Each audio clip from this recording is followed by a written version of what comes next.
Film की शुरुआत में हम शिफू नाम के एक मास्टर गार्डियन को देखते हैं जो चाइना के शंघाई शहर में रहता था। वो सालों से एक मिस्टीरियस केव के सीक्रेट को प्रोटेक्ट करते आ रहा था। उसके पास एक मैजिकल ब्रेसलेट था जिसके इस्तेमाल से उस केव के एंट्रेंस को ओपन किया जा सकता था। इसलिए वो उस ब्रेसलेट को हमेशा अपने साथ रखता था, क्योंकि उस केव में एक ऐसा मैजिकल आर्टिफैक्ट था जिसे प्रोडीजियस कहते थे और वो किसी को भी बेशुमार पावर्स दे सकता था। इसलिए उसका गलत हाथों में पड़ना बहुत विनाशकारी हो सकता था। शिफू सालों से उस केव को प्रोटेक्ट करते आ रहा था और अब उसे कोई ऐसा भरोसेमंद डिसाइपल चाहिए था जो उसके जाने के बाद उस केव का अगला गार्डियन बन सके। और बहुत कोशिश के बाद भी उसे कोई भरोसेमंद डिसाइपल नहीं मिला। लेकिन जब उसने सारी उम्मीद खो दी थी, तब एक रात उसे एक छोटी बच्ची मिली जिसे कोई छोड़ गया था। शिफू ने उस बच्ची को अडॉप्ट कर लिया और उसे फी नाम दिया। इसके बाद से वो उसे अपनी बेटी की तरह मानने लगा। उसने उसे कुंग फू जैसे कई स्किल्स की ट्रेनिंग दी ताकि वो भविष्य में उसके जाने के बाद उस केव को प्रोटेक्ट कर सके। उसने उस पर भरोसा करके अपना वो ब्रेसलेट भी सौंप दिया। पर एक दिन किसी के कारण शिफू की डेथ हो गई, जिसके बाद फी ने हर कीमत पर उस केव की रक्षा करने का प्रण लिया। एक रात जब वो सो रही थी, तब किसी ने उससे वो ब्रेसलेट चुरा लिया। इसके बाद से वो और सतर्क हो गई। दूसरी ओर हम फ्रांस के पेरिस शहर में मैरिनेट और एड्रियन नाम के दो कॉलेज स्टूडेंट्स को देखते हैं। मैरिनेट एड्रियन को बहुत पसंद करती थी, पर वो आज तक उसे अपने लव को कन्फेस नहीं कर सकी थी। असल में मैरिनेट और एड्रियन दोनों सीक्रेटली एक सुपर हीरो थे जिनका नाम लेडीबग और कैट नोयर था। लेडीबग को अपनी पावर एक मैजिकल इयररिंग से मिलती थी, वही कैट नोयर के पावर का राज एक मैजिकल रिंग था। वो दोनों साथ मिलकर शहर में हो रहे जुर्म के खिलाफ फाइट करते थे और किसी को उनकी असली आइडेंटिटी का पता नहीं था।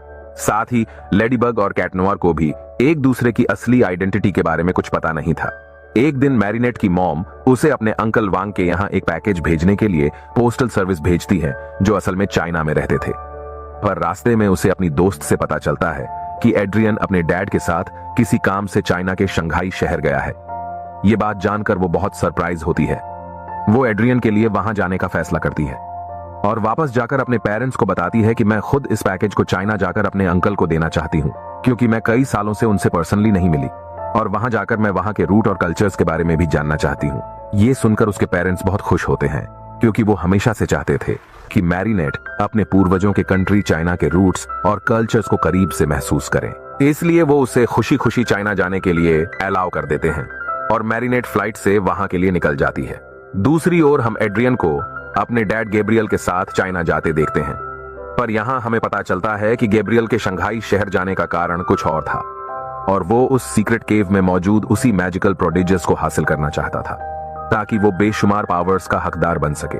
वो कल के दिन ही उस प्रोडिजियस को हासिल करने वाला था।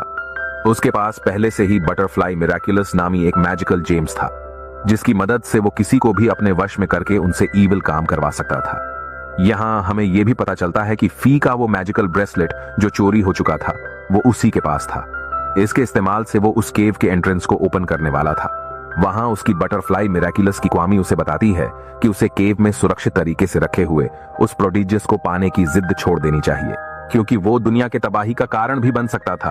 पर गैब्रियल इस प्रोडिजियस की पावर को हासिल करके लेडीबग और कैट नोयर से भी अधिक शक्तिशाली बनकर उन्हें डिस्ट्रॉय करना चाहता था। इसलिए वो उसकी बात नहीं सुनता। शंघाई पहुंचकर एड्रियन अपने डैड को उसे शहर की टूर कराने को कहता है, पर गैब्रियल के पास टाइम ना होने के कारण वो एड्रियन को खुद ही उस जगह को एक्सप्लोर करने को कहता है। दूसरी ओर मैरिनेट भी शंघाई पहुंच चुकी थी, जहां वो अपने अंकल से मिलती है, पर वो वहां सिर्फ एड्रियन से मिलने के लिए एक्साइटेड थी। तभी उसे अपने स्मार्टफोन के जरिए एड्रियन के लोकेशन का पता चल जाता है।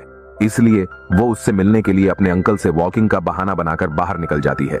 रास्ते में वो अपने मैजिकल इयररिंग की क्वामी से बात करते हुए एड्रियन को फॉलो करते जा रही थी। इधर हम गैब्रियल को देखते हैं, जो उस अबैंडन्ड प्लेस से होते हुए उस सीक्रेट केव की लोकेशन तक पहुंच चुका था। लेकिन वो केव यानलिंग के मैजिकल बैरियर से प्रोटेक्टेड था, इसलिए अब उसे कोई ऐसा चाहिए था जिसे वो अपने बटरफ्लाई मिराक्युलस से अपने वश में कर सके और उसकी मदद से उस बैरियर को तोड़ सके। दूसरी ओर हम उसी शहर में फी को देखते हैं, जो ये जानना चाहती थी कि आखिर उसके डैड के साथ क्या हुआ था और उनकी मौत कैसे हुई थी, और सिर्फ एक इंसान था जो उसे इस बारे में बता सकता था। पर इस राज के बदले में उसने फी से ढेर सारे पैसों की डिमांड की थी, इसलिए पैसों का बंदोबस्त करने के लिए वो स्ट्रीट्स में छोटी बड़ी चोरियां किया करती थी। वहां जब वो एड्रियन के हाथ में एक रिंग को देखती है, तो उसे कीमती समझकर चुराने की कोशिश करती है, पर एड्रियन के बॉडीगार्ड के कारण वो ऐसा नहीं कर पाती। वही एड्रियन को अपनी क्वामी से बात करने के दौरान याद आता है कि इसी शहर में मैरिनेट के अंकल का रेस्टोरेंट भी है। इसलिए वो वहां जाने का फैसला करता है। तभी मैरिनेट मैप में फॉलो करते हुए उसके करीब पहुंच जाती है, पर इससे पहले कि वो उस तक पहुंच पाती, फी चुपके से उसका पर्स चुरा लेती है, जिसमें उसकी क्वामी भी थी। वो एक ऐसी मैजिकल क्रिएचर थी जो मैरिनेट के ईयरिंग में वास करती थी और उसे उसकी मैजिकल पावर्स देती थी। पर फी को चोरी करते हुए कुछ लड़के देख लेते हैं और उसका पीछा करने लगते हैं।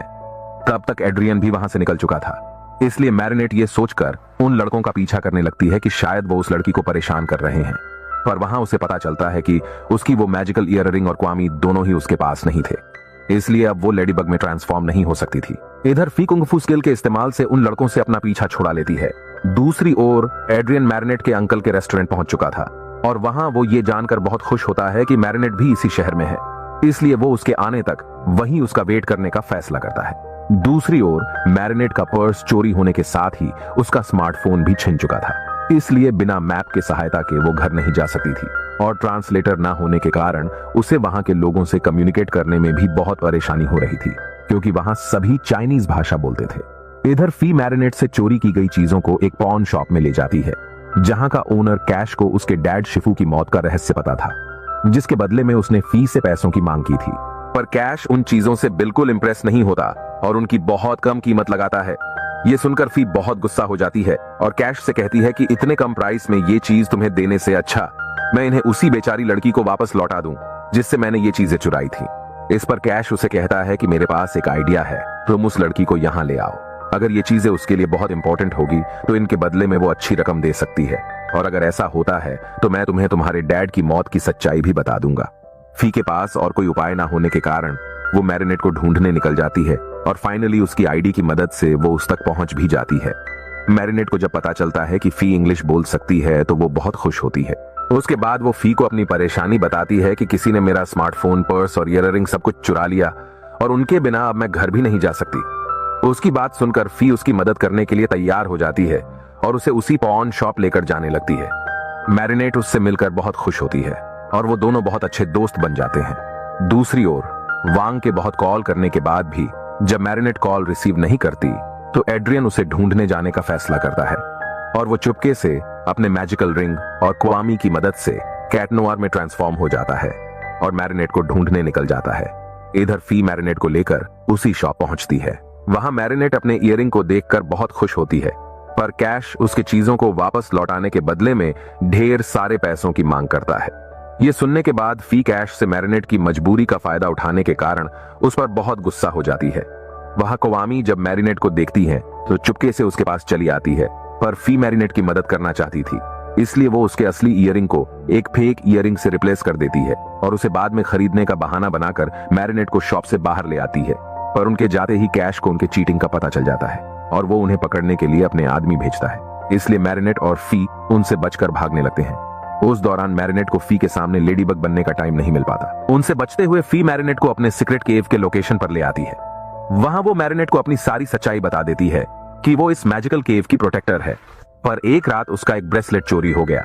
उस ब्रेसलेट की मदद से इस केव के एंट्रेंस को आसानी से ओपन किया जा सकता था, जिसके बाद इसमें छुपे एक पावरफुल मैजिकल आर्टिफैक्ट प्रोडीजियस को हासिल करना बहुत आसान हो जाता। इसलिए वो किसी भी कीमत पर उस प्रोडीजियस को किसी और के हाथों नहीं लगने दे सकती थी। वहां गैब्रियल पहले से ही मौजूद था, जो किसी को उस केव के मैजिकल बैरियर को तोड़ने के लिए वश में करने की फिराक में था।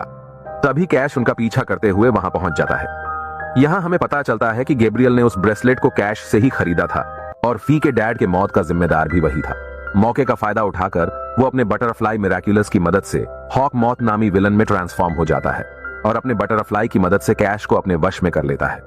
इसका एहसास होते ही मैरिनेट लेडीबग में ट्रांसफॉर्म होने के लिए वहां से चली जाती है। वहीं हॉक मॉथ के कारण कैश अब एक इविल सिल्वर वॉरियर बन चुका था। उसके पास मौजूद सिल्वर ब्लेड किसी भी बैरियर को तोड़ सकते थे, इसलिए वो कैश को उस मैजिकल बैरियर को तोड़ने का ऑर्डर देता है। इधर मैरिनेट अब अपने असली ईयरिंग और क्वामी की मदद से लेडीबग में ट्रांसफॉर्म हो जाती है। इसके बाद वो कैट नोआर को कांटेक्ट करके अपनी लोकेशन पर बुला लेती है। दूसरी ओर फी कैश को उस मैजिकल बैरियर को तोड़ने से रोकने के लिए उसका सामना करने की कोशिश करती है, पर हॉक मॉथ उसे वहां से दूर फेंक देता है और कैश फाइनली उस बैरियर को तोड़ देता है, पर लेडीबग फी को बचा लेती है। इसके बाद वो उसे खुद को इंट्रोड्यूस करती है और वो दोनों हॉक मॉथ को रोकने जाते हैं। इधर हॉक मॉथ उस प्रोडिजियस के मेन एंट्रेंस के पास जाता है जिसे वो उस ब्रेसलेट की मदद से ओपन करने में कामयाब रहता है और वहां उसे उस प्रोडिजियस का लायन प्रोटेक्टर मिशी मिलता है। पर हॉक मॉथ को बस उस प्रोडिजियस से मतलब था, इसलिए वो उसे लेने के बाद कैश को मिसी का सामना करने के लिए छोड़ जाता है। पर तभी वहां लेडीबग उसे रोकने आ जाती है और फी को वो प्रोडिजियस मिल जाता है। पर कैश अपने सिल्वर ब्लेड के कारण लेडीबग पर बहुत भारी पड़ता है। तब फी उस प्रोडिजियस नेकलेस को अपने गले में पहन लेती है, जिससे उसकी पावर एक्टिवेट होने लगती है और उसकी मदद से फी लेडी ड्रैगन नामी सुपर हीरो में ट्रांसफॉर्म हो जाती है। जिसके बाद उसे कई तरह के एनिमल स्पिरिट नजर आने लगते हैं, जो सभी उसे अलग अलग एनिमल्स में ट्रांसफॉर्म कर सकते थे। उस दौरान लेडीबग हॉक मॉथ और कैश दोनों का सामना कर रही होती है। तब उसकी मदद करने के लिए फी उस प्रोडिजियस की मदद से एक खूंखार बियर में ट्रांसफॉर्म हो जाती है, जिसके बाद वो और लेडीबग दोनों मिलकर उनका सामना करते हैं। इस दौरान फी अपनी पावर्स का इस्तेमाल अलग अलग क्रिएचर्स में ट्रांसफॉर्म होने के लिए करती है। पर यह सब भी काफी नहीं था, क्योंकि कैश अपने पावरफुल ब्लेड के कारण उन पर भारी पड़ रहा था। पर तभी वहां कैट नोवार पहुंच जाता है। वहां लेडीबग अपनी लकी चार्म को एक्टिवेट कर देती है, जिसका इस्तेमाल करके वो और कैट नोवार साथ में कैश के ब्लेड को कैटेलाइज करके डिकोमेटाइज कर देते हैं, जिससे वो नॉर्मल हो जाता है। पर इसके बाद हॉक मॉथ मिशी को अकुमेटाइज कर देता है, इसलिए वो करप्ट होकर जायंट इविल मॉन्स्टर में बदल जाता है। अब वो हॉक मॉथ के कंट्रोल से भी बाहर हो जाता है और उसे भी डिस्ट्रॉय करके शहर को तबाह करने के लिए उस तरफ जाने लगता है, जिससे पूरे शहर में उसका आतंक शुरू हो जाता है। लेडीबग और उसके बाकी दोनों साथी भी उसके पावर के आगे टिक नहीं पाते। कैट नोवार उसे रोकने में खुद भी डिस्ट्रॉय हो जाता है। अब उसे रोकने का सिर्फ एक ही तरीका था, जिसके लिए फी को पावरफुल ड्रैगन में ट्रांसफॉर्म होना पड़ता, पर वो अपने आप को इसके लिए वर्दी नहीं मानती थी।